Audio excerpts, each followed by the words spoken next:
Bang that thumbs up button. What's up, Guns? What's going on? It's good to see everybody tonight. I am just going to be doing a little reading tonight from the book called Pipefuls by Christopher Morley, and we're going to wait till we have a nice critical mass of people so I'm not reading to the air. And basically, it's going to be good. It's going to be good. So, thank you, moderators, for doing your thing. I appreciate it. Nothing like a peaceful broadcast, and we want to keep it that way. Joseph C., good to see you. Joseph C. from Phoenixville, good to see you. Northern Bell, good to see you.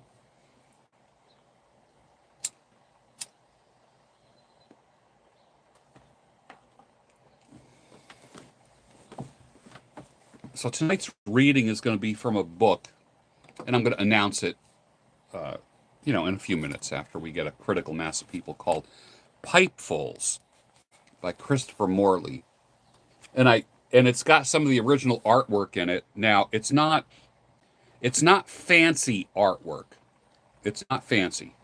The illustrations are kind of like pen and ink kind of things, but they're somewhat whimsical, and they're from 1920. This book, I believe, was written, if I'm not mistaken, hold on. If I'm not mistaken, was it? Yeah, 1920. So it's over 100 years old. I'm very excited about this. As you know, I'm a huge fan of Christopher Morley, Parnassus on Wheels, and Haunted Bookshop. They've actually become... Christopher Morley has worked his way into my heart and mind. I just love his characters. What I need to get is kind of like a complete works of Christopher Morley. That's what I need to get. A lot of his stuff, being that it's over 100 years old, is also available for free at Gutenberg.org. But what I want to do is, I like putting a book in my hand, like the free stuff online and reading on Kindle. I just can't read something on Kindle. I have to have a book in my hand. I'm the kind of guy that needs, I don't know if it's the tactile thing or, I don't know. I see people on planes reading books on Kindle. Okay, whatever. When I sit down, have a cup of coffee, have a pipe, a cup of tea, I don't drink alcohol when I read because that impairs your reading comprehension. So I like having a cup of tea or something like that, or coffee. But when I read, I love having a non-alcoholic drink, and I enjoy puffing on a cigar. What's weird is I don't like smoking a cigar when I read books. I don't like puffing on a cigar, although I have like maybe one cigar a month. I'm not a big cigar guy. I used to be. Like now it's like one cigar a month, and it's always outside. It's never inside. It's not even in the shed here. The shed is reserved pretty much for open, like the door is open right now. The natural light that you see, I don't even have a light on. So it'll get darker and darker as this particular live broadcast goes on. I enjoy puffing on a pipe and reading and quiet. I literally can have an entire night reading a book, puffing on a pipe, having a cup of tea, and when I'm done, then I'll maybe pour a bourbon or something like that kind of thing. But I would much rather have a pipe while I'm reading a book than having a cigar. Something about it. There's just something about it. And the pipe tobacco that I've been puffing on for the past 2 weeks is an aromatic. And you know me, I'm not an aromatic guy. I literally, I like the more gnarly tobaccos, the pipe tobaccos. And, I don't smoke a lot. When you see me puffing out a pipe, which leads people to believe that I'm just constantly smoking a pipe. Truth be told, I have a pipe maybe 2 times or 3 times a week, definitely twice a week, maybe 3 times. That's it. And I enjoy it. And it's like anything, if you do it too much, you don't appreciate it. When you're away from it, when you come back to it, you appreciate it. If that makes any sense. So it's good to see everybody tonight. I'm going to wait till we get a little bit more in the audience tonight, and then I'm going to start doing broadcasts reading from the book Pipefuls by Christopher Morley. It's from 1920. I just love this like simple sketch of a man sitting in a chair, smoking a pipe. And what's fascinating about this is that the smoke kind of like creates the title of the book. Simple. I know, right? Simple, very simple. But I like that. There's a great meme that shows a guy smoking a pipe. It shows a pipe with smoke coming out, and it said, if your pipe could talk, it would, I forget what the meme was. If your pipe could talk, it would be like, you know, don't worry. Don't worry about anything. And to me, that's what a pipe represents. A pipe isn't just about tobacco and nicotine. It's not, because certainly most people don't. Most people don't smoke a pipe because of nicotine. If people want nicotine, they smoke a cigarette or vape or something like that. For me, having a pipe is not about nicotine. It's not about that. It's about relaxing. It's about the ritual. It's about the lighting. It's about the puffing, that kind of thing. And hundreds of men in the past 8 years have come to this channel saying, it's because of you that I discovered pipe smoking. And some of the most poignant emails have been about guys that were on like anti-anxiety meds. Seriously, guys that like drank too much. And they said they needed to drink alcohol every night to go to sleep, or wine. And they said that puffing a pipe before they go to bed calms them down to the point where they can go to sleep without using the alcohol. Is that wild or what? I mean, to me that I can't believe that. So if all I did, like, and this channel is this. I always say this. I'm building a community of like-minded men who are improving physically, mentally, spiritually, but men who have suffered the acute distress of loss, breakup, and or divorce, and just helping men get their shit together and stand tall and be independent, not be addicted to me, but take what they need and then keep moving after that. This is not, I mean, some people have listened for years, and that's cool. And to me, that's that attests to the entertainment nature of the channel, because sometimes it's funny being here. I mean, let's admit it. Sometimes there's funny things that happen, and it's interesting, and I have interesting guests on occasion, and that type of thing. My interviews are always very interesting. You know, my opinion is, when you have a guest on, the motto is this: thou shalt not bore. I do not want boring guests on here. I want people that provide actionable channel of healing and inspiration. That's how I look at it. But in the fall, in late September and October, I read horror stories. Many of those stories I've written myself. And I read science fiction and horror in the fall, like Halloween time, that kind of thing. And of course, being a horror fanatic, and old horror. Don't get me wrong. I'm not into the new horror. I like old horror, which is the 1940s and 1950s. The reason why I like that is because the old horror is about good overcoming evil.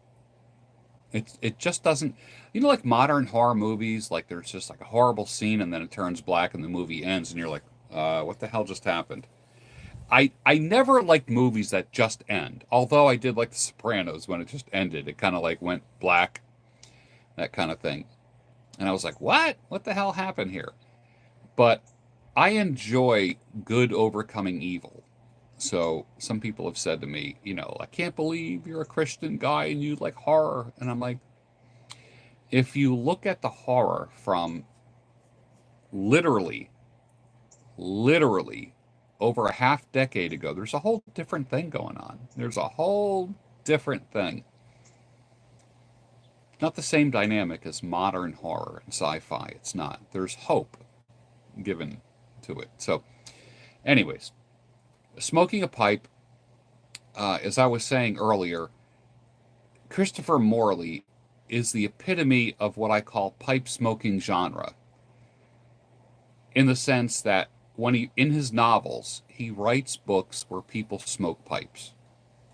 And there's always a very detailed description of the pipe and the tobacco and the lighting it and the smoke and this kind of thing.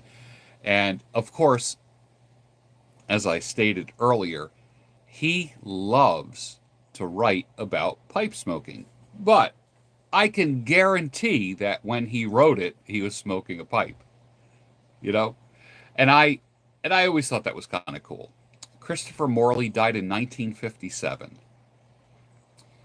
I think he was born in the 1890s, if I'm not mistaken.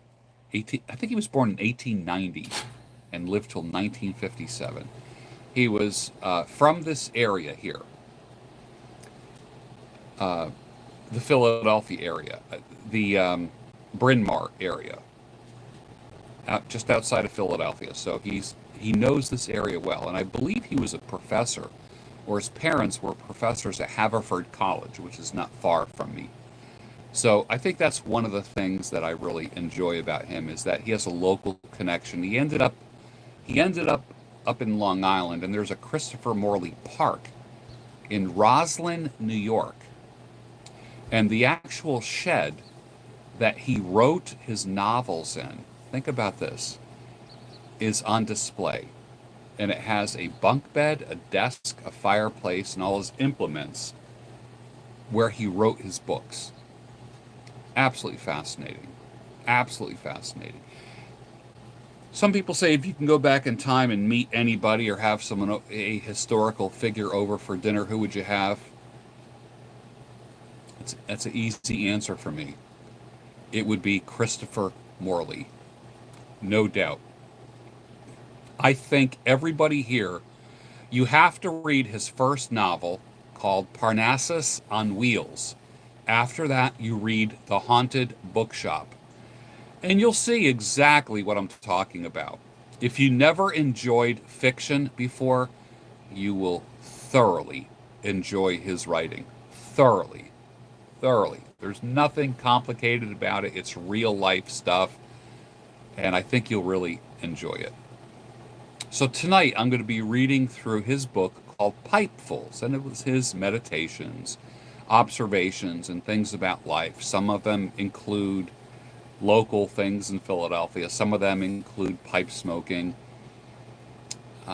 He wrote a book called Shandygaff once that I loved. Absolutely. And I think I read it to you maybe 3 or 4 years ago, maybe 5 years ago. I think it was more like 5 years ago. And it was about the perfect breakfast. Like, who would ever write a damn essay about the perfect breakfast? Okay? About what it included and the pipe that he was smoking and the coffee and the eggs and the Canadian bacon and this kind of stuff. And you felt like you were right there having a pipe with him, eating breakfast. Right? That is why I like Christopher Morley. That is why I like him. He's the kind of guy that if he was my neighbor and he was out back puffing on a pipe, I would make sure that I grabbed my pipe and my tobacco and I'd go and sit with him next door. He's the kind of, like, and you guys know that I've told you this for years. The highest compliment that I can pay to somebody, the highest compliment, all right, is not about how many books they wrote, what universities they taught in, how much money they make. The highest compliment that I can pay somebody is, I think they would be a great neighbor. That's it. Simple as that. That's what life... I could give a rip about how much money someone makes. Although I want you to make money, although I want me to make money, that's not my focus. I want you to have a balanced life, and I want you to be a good neighbor, and I want you to have good neighbors. There's nothing like having a good neighbor. But the highest compliment that you could pay somebody is, I think you'd be a good neighbor. That's what I think. Yeah. So when he wrote Shandygaff, which actually it's kind of funny because I have Shandygaff pipe tobacco here. Of course, Christopher, like in Philadelphia, I've never gone to it. There's the Christopher Morley Pipe Club in Philadelphia. I just hate going into the city. It's not my favorite thing to do because you got to look for parking. and there's crime in there, but they meet at the Pen and Pencil Club. Christopher Morley Pipe Club meets at the Pen and Pencil Club once a month. Maybe I'll go. I don't know. Maybe I'll go this month. I don't know, or next month. But it is it's a press it's a press bar where people who were reporters would go at the end of the day, have a cocktail, and write their newspaper and magazine articles. The Pen and Pencil Club. Look it up and fill. It's like a historic place where all the reporters would go when they were on the beat, and they would go to the Pen and Pencil Club and write their stories for publication the next day. Very historic. So it's not strange that the Christopher Morley Pipe Club meets at the Pen and Pencil Club. I'm not going to start a pipe club here, but wherever I end up moving to, which will most likely be Florida, I probably will start a pipe club, and it probably will be a Christopher Morley Pipe Club. I was half tempted to call it the C.S. Lewis Pipe Club, which is a possibility too.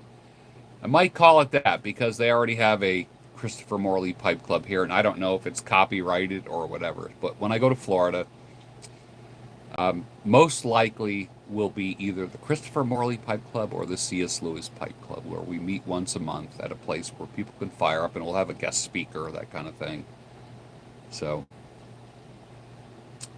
anyways, I am going to fire up here, and then we'll start reading in just a minute, waiting for the audience to kind of populate a little bit.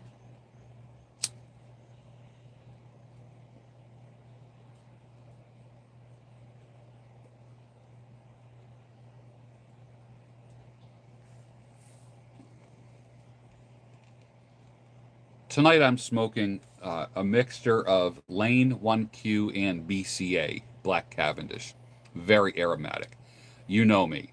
I am not an aromatic guy, but I will tell you that the Van Gogh room here smells beautifully right now. You would love the smell of this place right now. It's beautiful.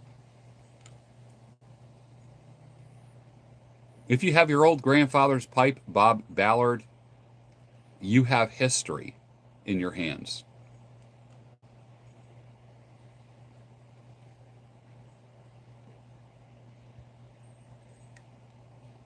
Thank you for all the moderators tonight. I appreciate it.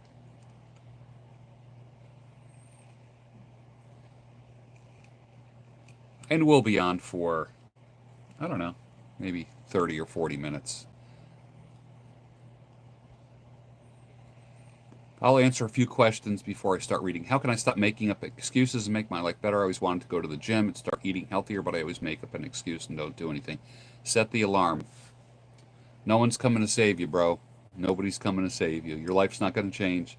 You're going to get the same old thing. Same old thing. That's all. If you keep doing what you've always done, you'll keep getting what you've always gotten. That's it.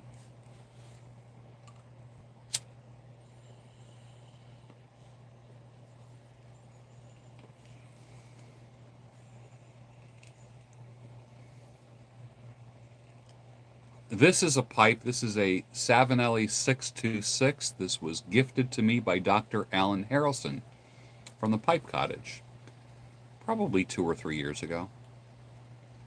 There's a beautiful green pearlescent stem on it. You can see when I turn it in the light, it's beautiful. With a white band and black briar, rusticated. This was a gift from Dr. Alan Harrelson, who will be in Philadelphia this week at the G.K. Chesterton Conference in King of Prussia, Pennsylvania. And I'm going to surprise the hell out of Alan and show up and just meet him, say hello and shake his hand, give him a big old hug. So he's he's going to be one of the featured speakers at the G.K. Chesterton Conference, and I'm looking forward to that. He travels all over the country. He's a phenomenal speaker. He's a good man, family man, good husband, good father, doing God's work. He's a good man. If you haven't subscribed to his channel called the Pipe Cottage, feel free to do so. I think it'll bless you. He's a good man. He's a good man. I know him personally for several years now. He's a good man. Very, very good man. Yeah.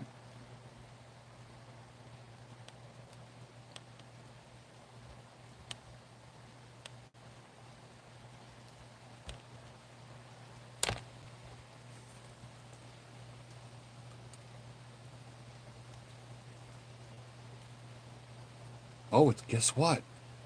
Guess what? It's pouring. I'm like, what is that noise? It's raining now. And it's raining hard. I don't know if you can hear it. It is raining hard. I'll t- Let me tell you something. You guys know this. For me, hello, my Palestinian friend. Hello, my Palestinian friend. You are welcome here. Sama, you are welcome here. There's nothing more beautiful for me than being out in the shed and the rain to start. I don't know if you can hear it, but the air just cooled off. There's cool air blowing in. I'm seeing the rain falling. I hear it on the roof. It's beautiful. Beautiful. Wonderful. Having a pipe and reading a book outside in a shed or under a tin roof somewhere, covered porch, is wonderful. Wonderful. It's very, very calming. Very calming. And then, of course, going to bed while it's raining.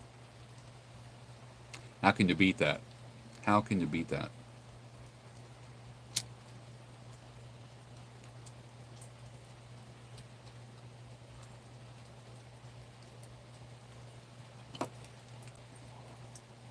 Todd from math class.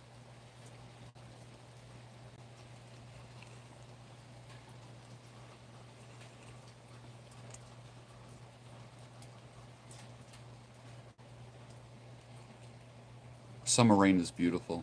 It's beautiful.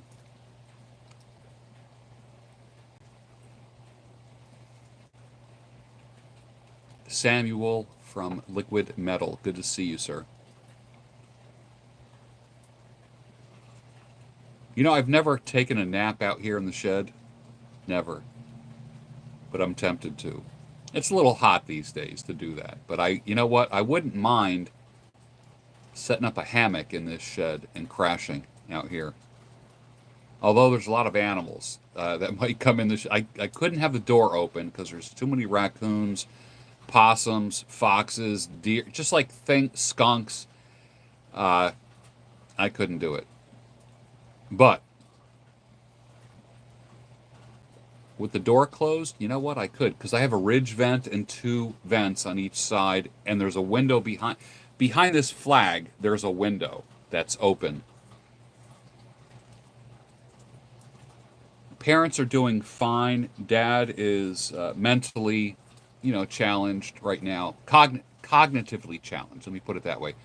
I just talked to my mother. They're getting a new car, and I'm excited about that. They're going to be getting a new Honda CRV. She goes, I was thinking about maybe a Subaru. And I said, Mom, you are on your fourth Honda. A Honda CRV has changed your life. By giving you life, they survived a head-on collision. And it was tragic, though. The car got totaled. They both ended up in the hospital. It was pretty fucked up. Pretty bad. But I can't talk about it because it's a legal case right now, and it's in litigation as we speak. So, but a Honda CRV, not changed, saved her life. Literally saved her life. So she's looking at a new Honda CRV. What do I do when you're longer period sad and stressed? Walk. You walk off frustration. You lift weights to get rid of anger. I don't play video games, no. I don't want to say I'm too old for that, but the reality is that they just don't appeal to me at all. Sama, where do you live? Where do you live?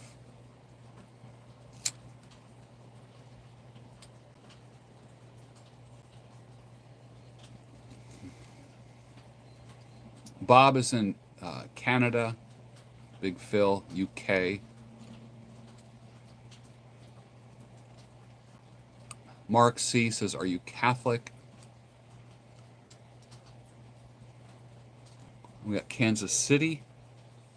You walk to get rid of frustration. DJL inspires. Yes, you walk to get rid of frustration. You lift weights to get rid of anger. Yeah.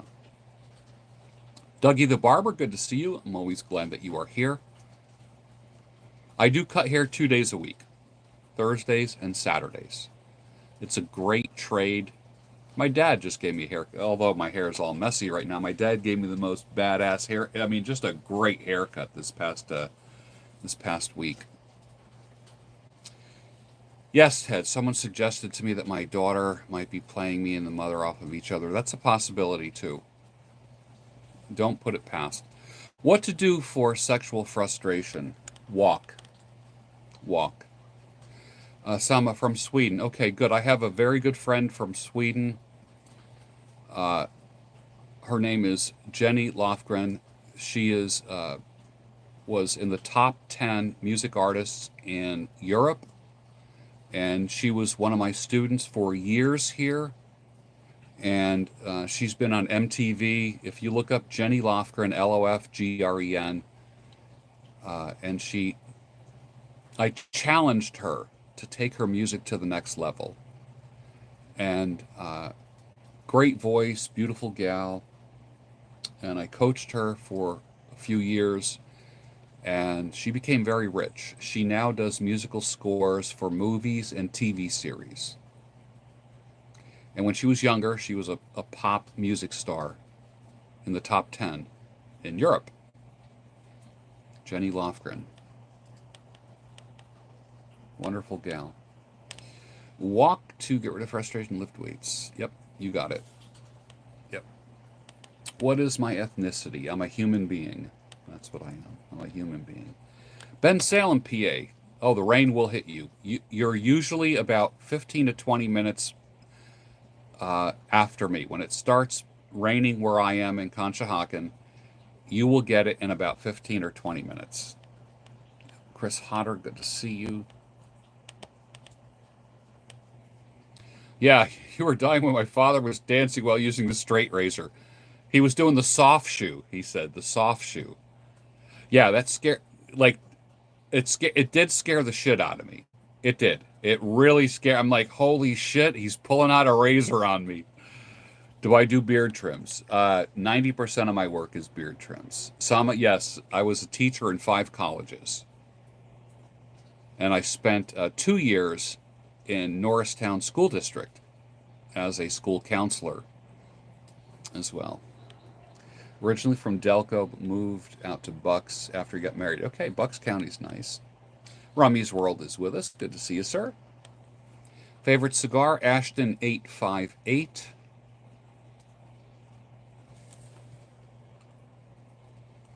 Your ethnic is attack helicopter. Okay.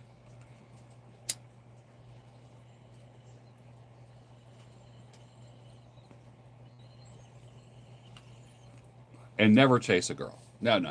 You don't chase. You don't chase. You might ask a woman out, but never chase her. Never chase a woman. Never.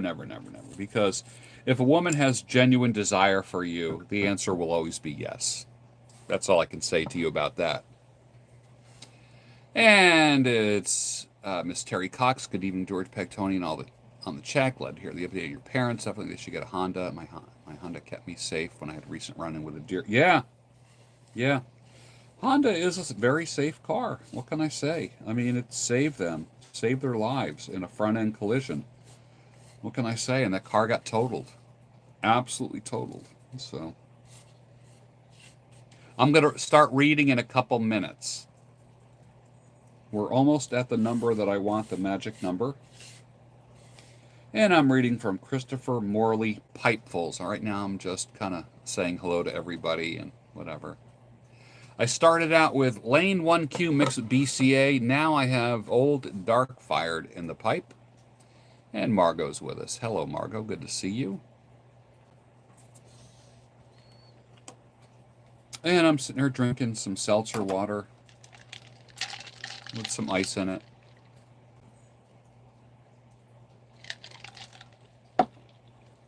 hoping to get a good night's sleep tonight. Get to bed at a decent hour. Get up pretty early in the morning. Yeah. Do I like Ford vehicles? I had I had two Fords. I had a Ford Windstar van when the kids were little, and I also had a Ford F-150 extended cab. Yep. Let's see what else. Neil says, have I ever been to Vegas? Yes, twice. I've been to Vegas for conferences. I ate some great meals in Vegas. I spoke at conferences in Vegas, had some great meals there. I didn't do any sightseeing or anything like that. I mean, I walked around not far from the hotel where I was at, but it was beautiful. The backdrop was beautiful. My bedroom in the hotel, I mean, it was gorgeous. The mountains behind me, and there were snow-capped mountains. It was beautiful. It was absolutely beautiful. So I'm going to be reading a couple selections from Pipefuls by Christopher Morley, and I'm very excited about that.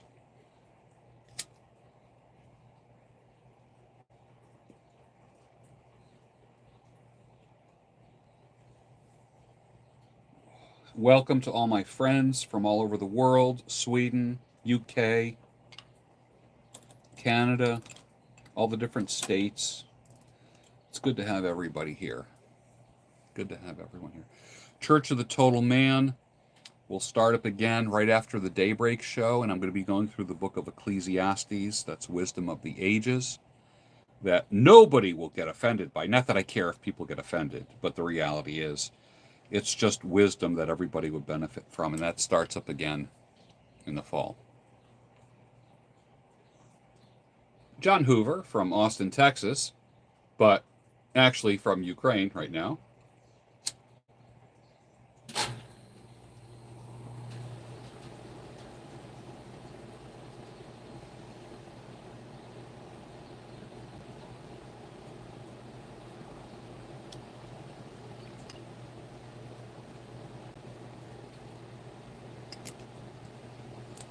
This Thursday, I'm going to be surprising. I don't know if Dr. Alan Harrelson's on the chat, but I'll be meeting him. I'm going to be sneaking over there and saying hello to Alan. Give him a handshake and a hug. If anyone knows Dr. Alan Harrelson, he's one of the guest speakers at the G.K. Chesterton conference here in King of Prussia. It's happening on Thursday, Friday, Saturday, Sunday. That's probably something that I will go to next year. I didn't have a chance to take off from work and a lot of stuff. What advice would I give to my younger self? Start writing. Well, you see, let me put it this way. When I started writing, it was a pad and paper. Now, all my writing is done on a PC. So I would start writing on a PC if I was younger right now. That's what I would do. That's what I would do. I would probably drink less alcohol. I would probably smoke less weed. I would probably not have as many women in my life. Yeah. Yeah. That's all. Simple stuff. You know, the typical regrets of an older guy.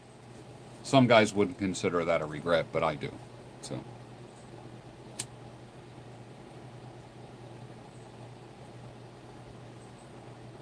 I think and those were the things where I think I kind of like, I don't want to say damaged myself. Those were the things that I kind of impaired myself a little bit. Drinking too much, smoking weed, and having too many women, too many vices. That's all. Yeah.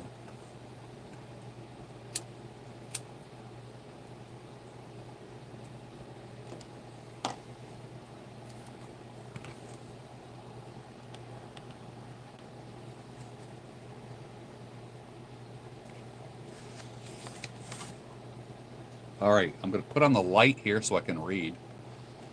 It's getting kind of dark in here right now, although you can't see the darkness. Let me put on the light. There we go.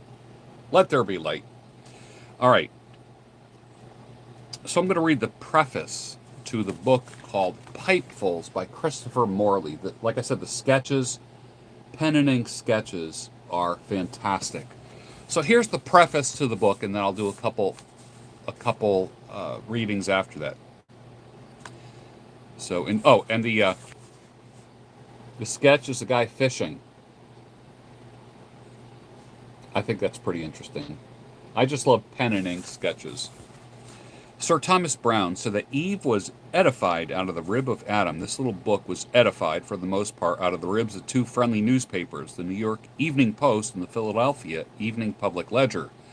To them, and to the bookmen and Publishers Weekly, I am grateful for permission to reprint. Now, he wrote these for newspapers.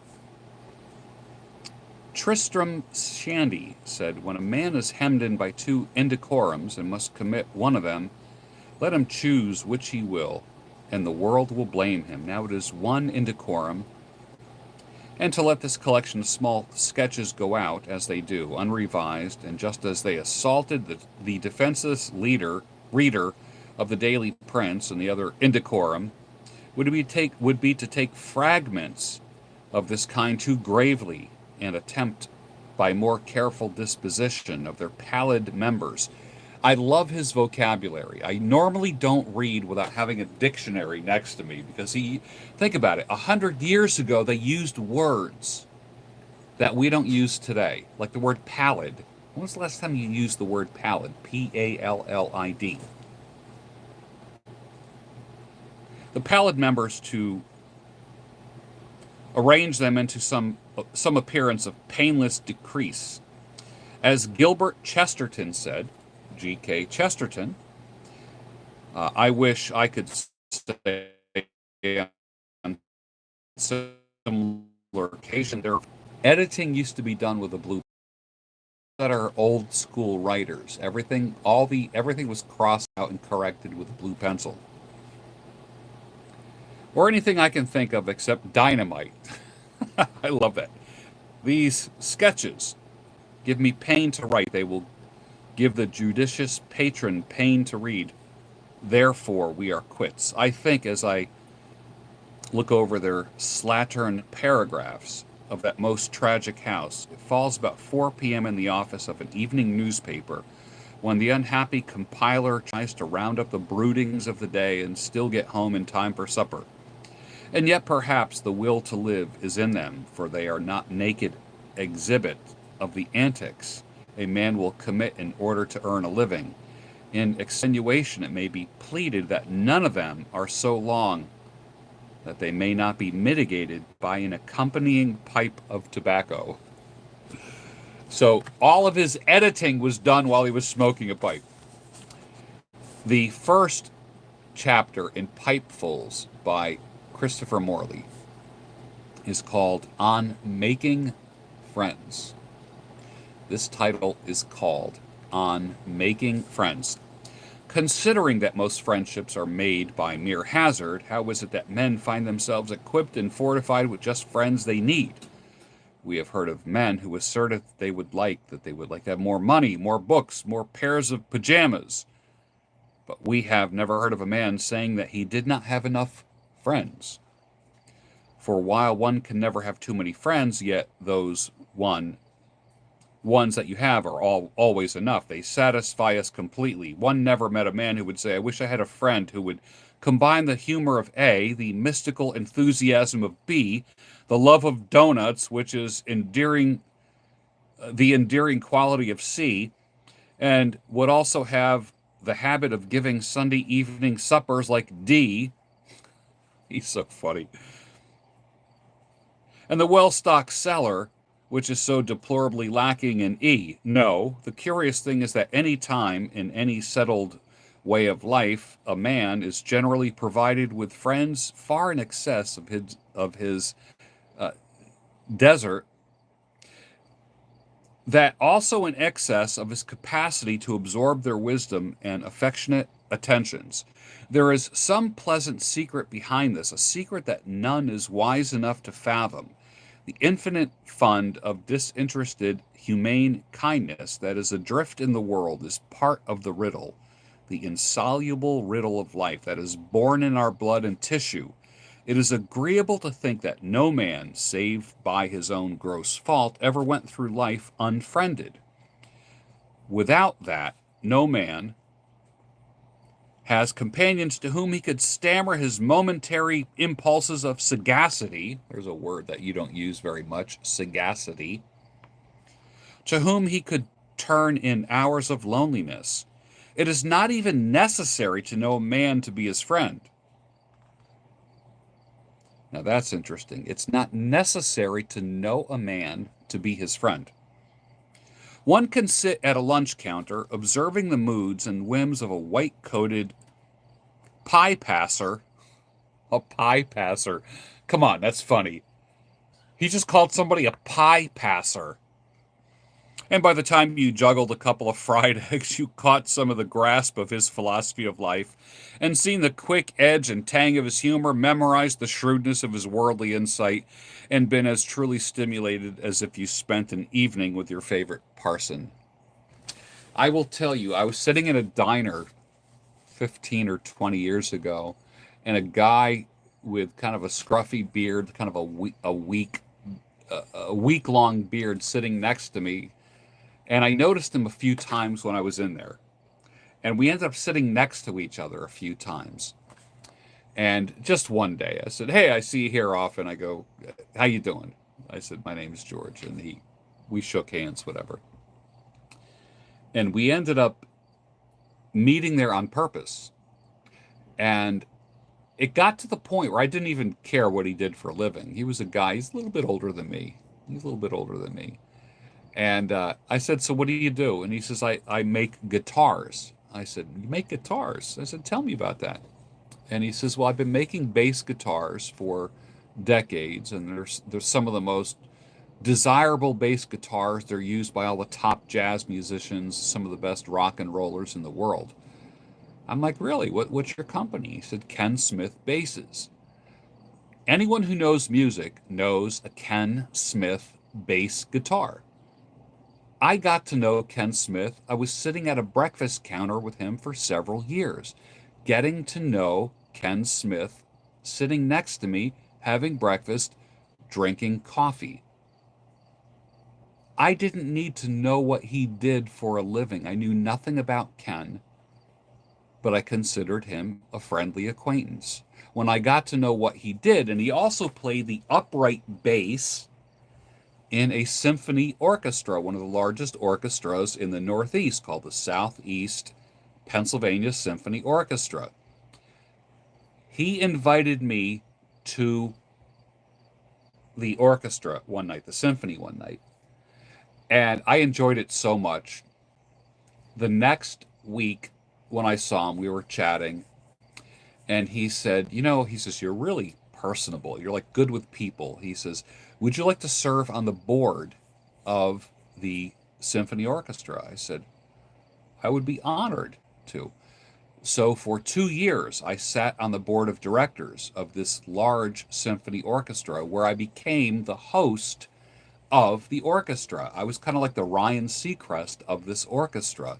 And I greeted people and I introduced the first violin, I introduced the conductor, that kind of thing. And that was a magnificent thing. And that was, I was always interested in classical music as just kind of like a layperson, but to become a professional in the world of classical music was a huge deal for me.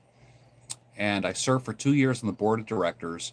I got to know Ken Smith very well, and the conductor, the first violin, which, if you know anything about orchestras, that's kind of like the elite, and the elite of the orchestra. And that was my introduction.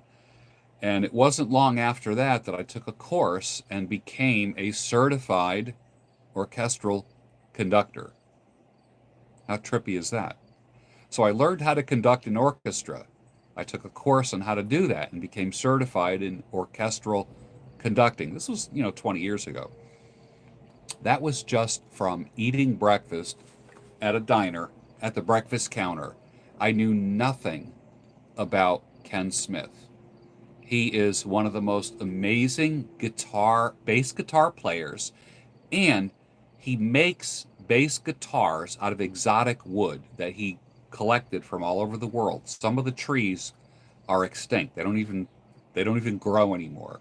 If you just Google Ken Smith bass guitars, you'll see what I mean.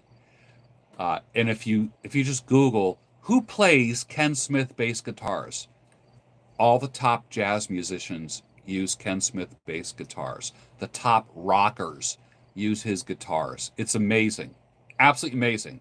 And I had coffee with him every single day.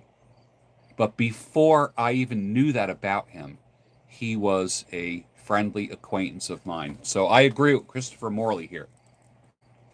If there were no such thing as friendship existing today, it would perhaps be difficult to understand what it is like from those who have written about it. We have tried from time to time to read Emerson's enigmatic and rather frigid essay. It seems that Emerson, Ralph Waldo Emerson, must have put his cronies to a severe test before admitting them to the highly vaulted and rather drafty halls of his intellect. In other words, like, don't make people qualify to be your friend. It's not like they have to go through an interview and give you their resume in order to be your friend. When you get to know somebody just at a diner having coffee and breakfast with them, you don't care what they do for a living. And then when you find out what they do for a living, it's like, oh, that's cool. But I got to know Ken Smith before I even knew that he was the number one bass guitar creator in the world. Amazing. There are fine passages in his essays, but it is intellectualized, bloodless, and heedless of the trifling oddities of human intercourse that make friendship so satisfying. He seems to insist upon a sterile ceremony of mutual self-improvement, kind of a religious ritual, a profound interchange of doctrines between soul and soul. Don't you love the way that Christopher Morley writes? His friends, one gathers, are to be antisepticated. Now there's a word for you to look up. All the poisons and pestilence of their faulty humors are to be drained away before they may approach the white and icy operating table of his heart.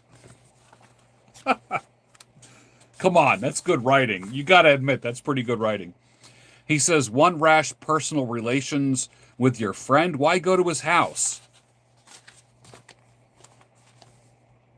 Or know his wife and family, and yet does not the botanist like to study the flower in the soil where it grows? Wow! Let me read that question. Does not the botanist study the flower in the soil in which it grows? Wow. Polonius, too, is another ancient, supposed to be an authority on friendship. The Polonius family must have been a thoroughly dreary one to live with. We have often thought that poor Ophelia would have gone mad anyways, even if there had been no Hamlet. Laertes preaches to Ophelia. Polonius preaches to Laertes.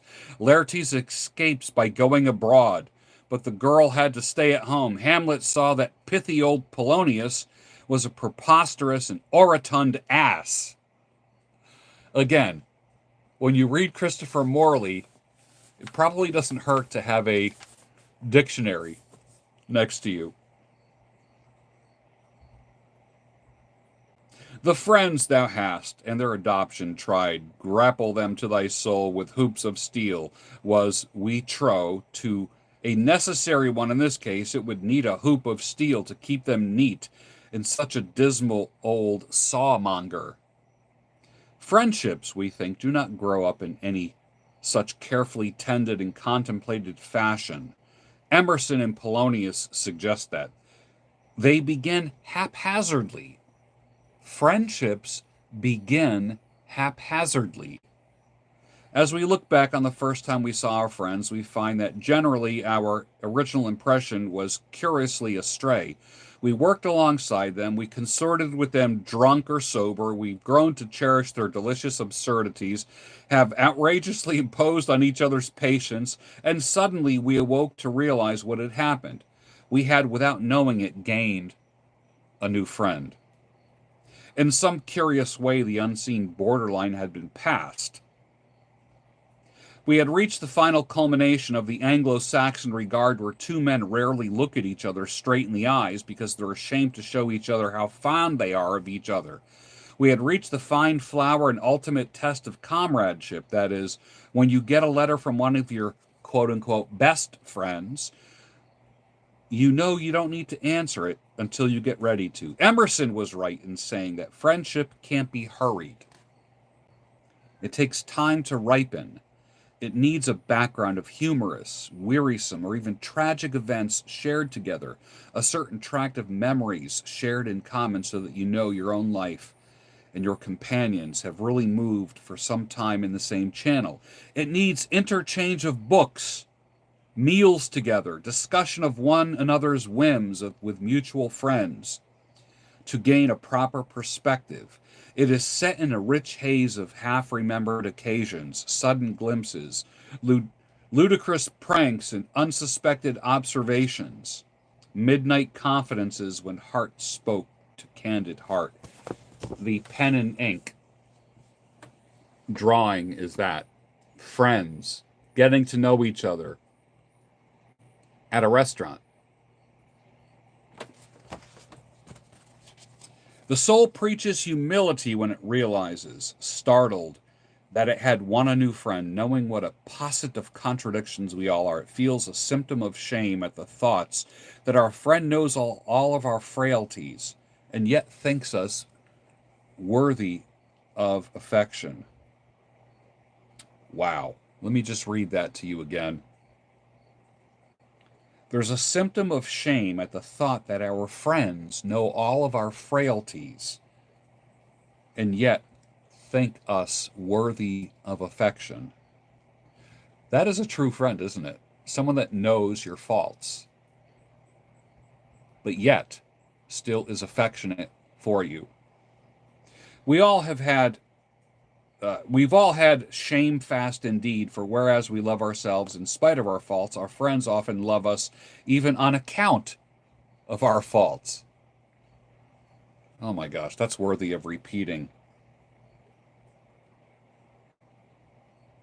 We love ourselves in spite of our faults, yet our friends love us even on account of our faults.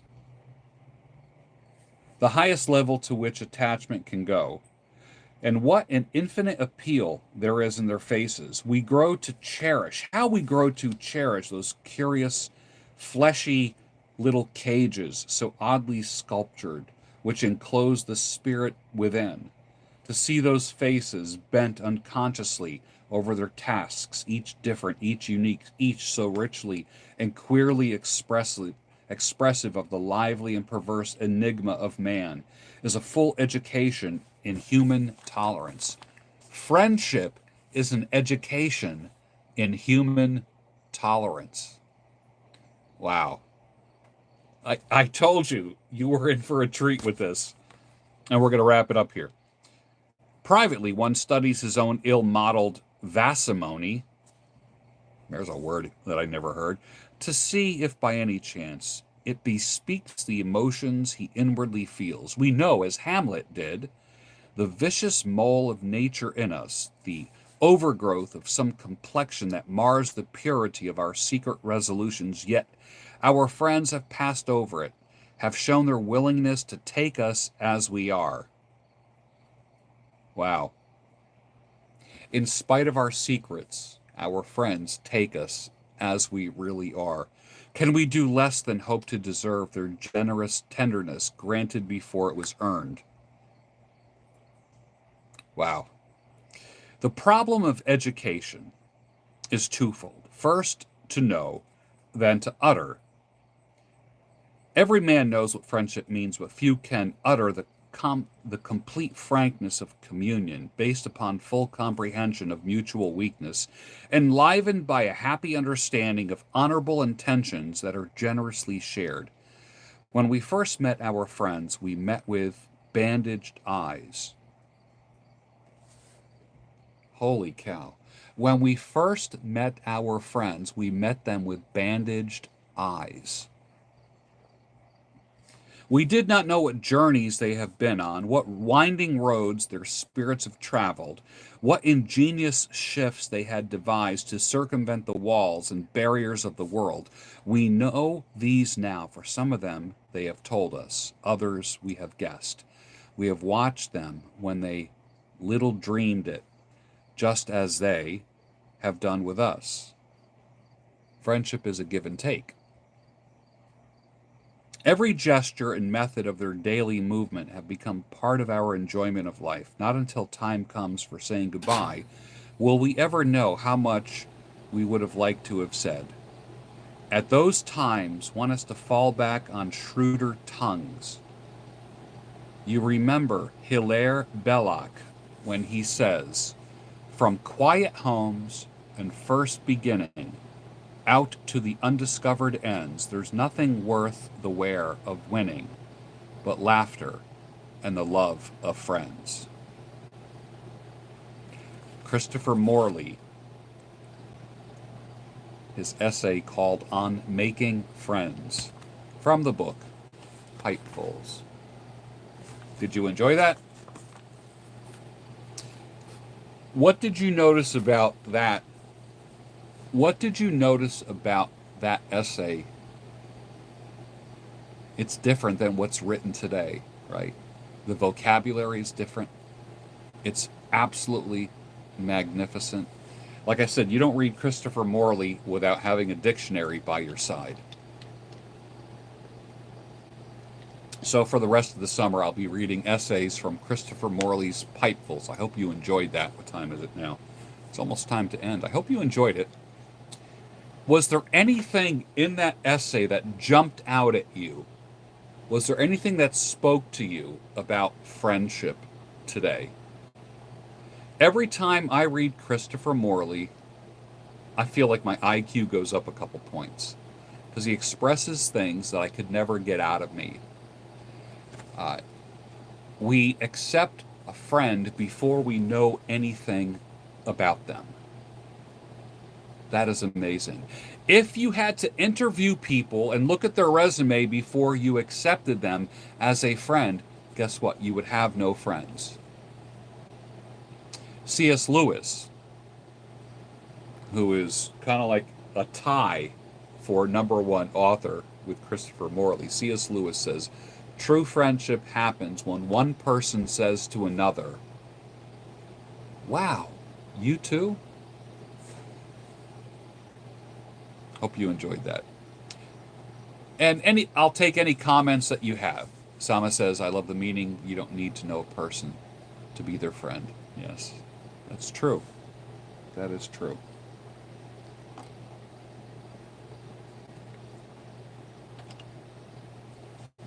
And if you misspell something in the chat, don't worry. I'm not a grammar Nazi. I don't care about if I understand what you're saying. If I understand what you're saying, then your spelling doesn't matter to me. I know what you're saying. The true intent comes through, and I totally get that. I'm not one of these guys that has. I don't criticize someone with the words there, and there. I don't care about that. It doesn't matter to me because I know what you mean. Wondering how your 3-month no product or shampoo experiment went. I still haven't washed my beard. I rinse my hair and beard every day in the shower with hot water every day. But I haven't put soap or shampoo on my hair or beard all summer long. And it's going pretty good. And I don't smell or anything like that. It's clean and fresh and,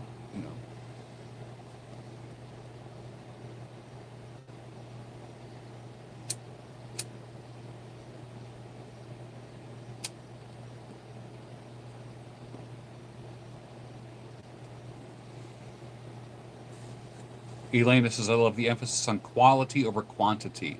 That's true.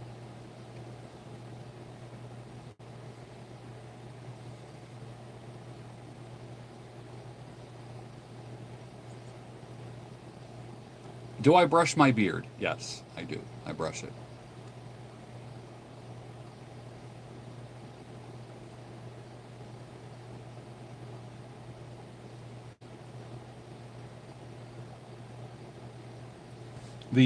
I'll probably, like the next live broadcast, I'll read the next essay in this.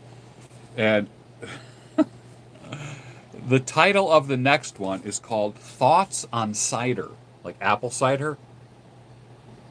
And I love this little pen and ink illustration right here. Thoughts on Cider, and that is a two-page. That is a two-page. And then after that, he has an essay on one night stands. On one night stands. So, uh, if I if I convinced you of anything, if I convinced you of anything, get the book Pipefuls by Christopher Morley. This was like $4. I think it was $4 on Amazon. It was great stuff. And I enjoy it. And I think you enjoyed it too. Most of you did, anyways. Randy says, Fritz Peels says that when we meet one another, we begin discussing things we can relate to, like the weather. He says, the more we do this, the I and you become we. Oh, nice. Excellent. That is excellent. Mm-hmm.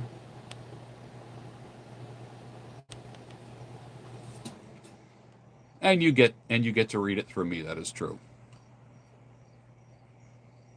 Christopher Morley, yes. How do you escape the rat race? You escape it. Don't participate in it.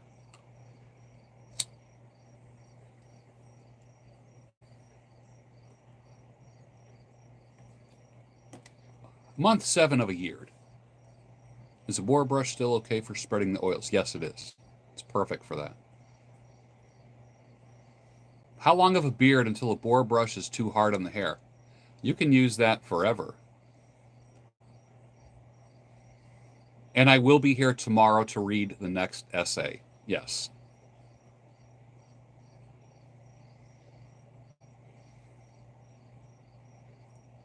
Bring a dictionary the next read. That's so true. The word of the night is pallid. Pallid.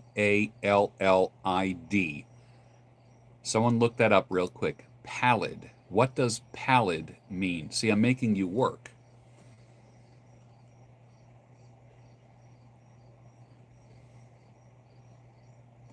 Olin Jr. says, it was wonderful seeing you with your father last week. Yes, it was very moving for me, too. Yeah. The book is called Pipefuls. Pipefuls by Christopher Morley. I believe it's $4 or $5 on Amazon.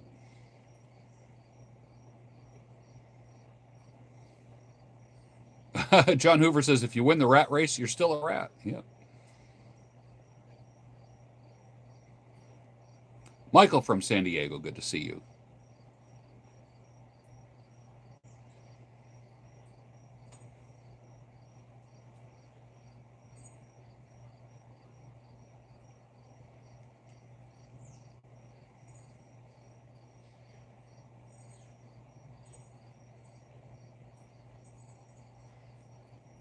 Having an abnormally pale or wan complexion, the pallid face of the invalid or the invalid. Yes. Lacking color. Mm-hmm.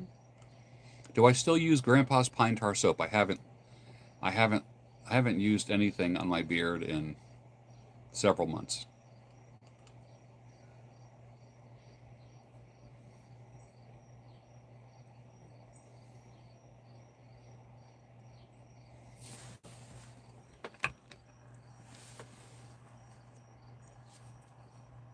And we will be back tomorrow, probably at 7 p.m. Eastern Time, for the next essay by Christopher Morley.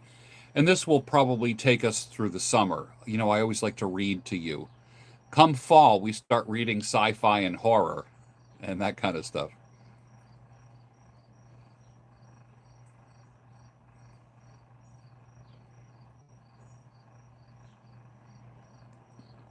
Big thank you to all my moderators tonight. I appreciate it. Advice for a widower: love your wife. Tell her you love her. Kiss her picture good night every night. Kiss it good morning.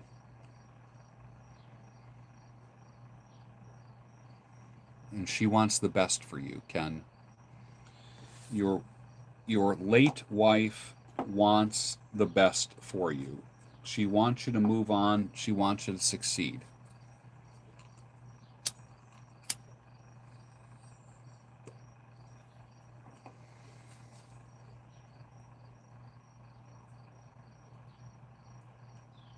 Olin, appreciate the live broadcast. Well, I appreciate you being here, sir. I do. Ted, I appreciate you too, man. And everything's going to work out for you and your daughter. Everything will work out well. It will. Might take some time. Any investment tips? Well, if you remember from the movie The Graduate, the investment tips was plastics. Anyone remember that? I guess you have to be old to kind of remember that from the movie The Graduate, Dustin Hoffman. Plastics. I think today plastics would be today's version of plastics would be cybersecurity. That's what I think. My opinion.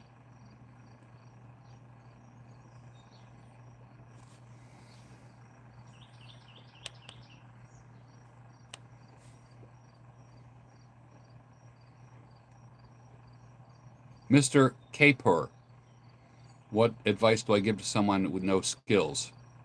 Get skills. Period. Period. Get skills. Get money making skills.